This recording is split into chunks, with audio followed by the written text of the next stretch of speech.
Are you finding that there are obstacles to you feeling your full confidence that matches your competence? I have found that there are 3 obstacles with women in leadership, and today we're going to talk about each of them.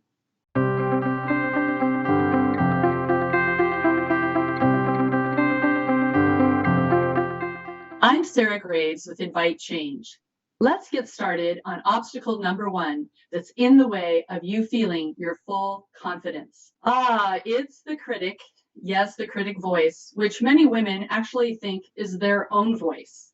But there's a coach out there called Mel Robbins, and she says, you wouldn't hang out with someone who talks to you the way that you talk to yourself.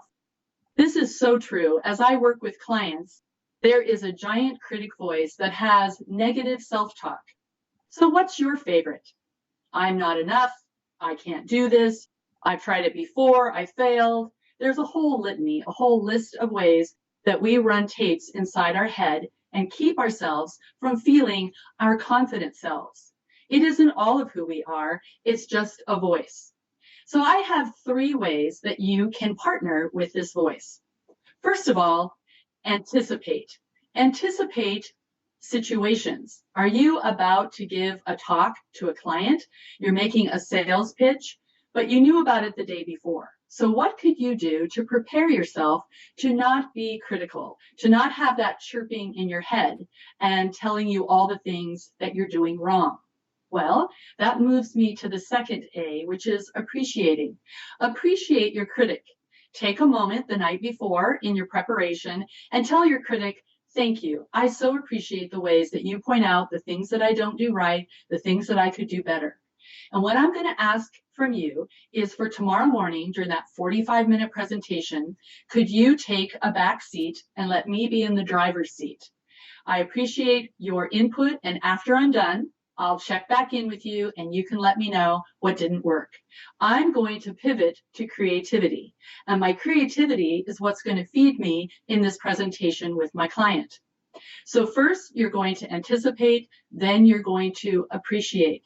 And lastly, as you're going in to talk to that client and making that sales pitch, you're going to aspire.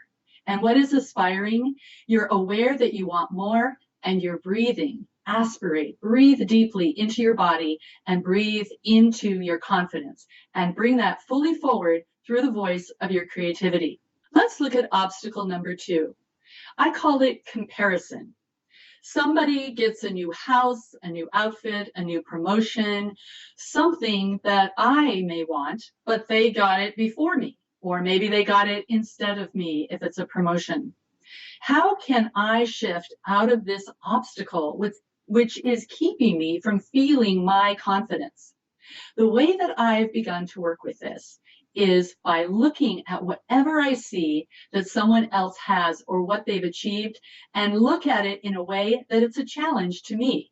They did something different. They brought something new to the position, or they focused on something for 6 months while they got super healthy or lost 40 pounds or whatever it might be. So to be, instead of comparison, which has its cousin, the green-eyed monster, moving into challenge and challenging myself to say, hey, clearly you want this, Sarah, go for it. And I love a quote from Einstein, or actually a story from Einstein, where he says that his greatest joy in life was watching a fellow scientist create something new, find a new breakthrough or an invention or a discovery, that he got to that place in his own personal development and confidence that he was happy when someone else got the breakthrough. So let's aspire to be that for other women in our circle and in our company. Be challenged by their success. Let's move to obstacle number 3, competition. We're women in business. We need to be competitive. But do we overuse this? Yes, we do.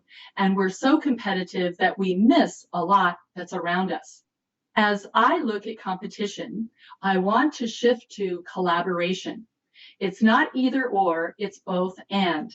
I have my competitive juices, I have my goals that I need to achieve, and by collaborating, I'm much more likely to achieve those goals. There's an article in Harvard Business Review that talks about women who collaborate in executive and leadership positions. They are much more likely to succeed because of the sharing of information. They can talk to each other about companies where they are supportive of women in leadership. And that way, women go for those positions, gain them, and succeed. And that all happens because of collaboration. I've got a great story for you. When I was living in San Francisco, I worked for Kendall Jackson early in my sales career. My competitors were Chateau Saint Michelle, Chateau Saint Jean, Beringer, and Clos du Bois. Well, all of the women that ran those wineries for sales became my friends, and we collaborated. We all had goals. We all had BHAG goals. And guess what? Through our collaboration, we were able to create friendship, camaraderie, and yes, we achieved our goals. And every one of those women got promoted, some of them even to national positions. So it's important to be competitive and add collaboration to that so you can build your confidence. I love making these videos and sharing information with women in leadership to create more confidence and success. Please subscribe to our YouTube channel where me and my collaborators have videos on creating a better workplace. Also, take a look at my 3 tips for self-care for women in leadership, taking your confidence into your daily life.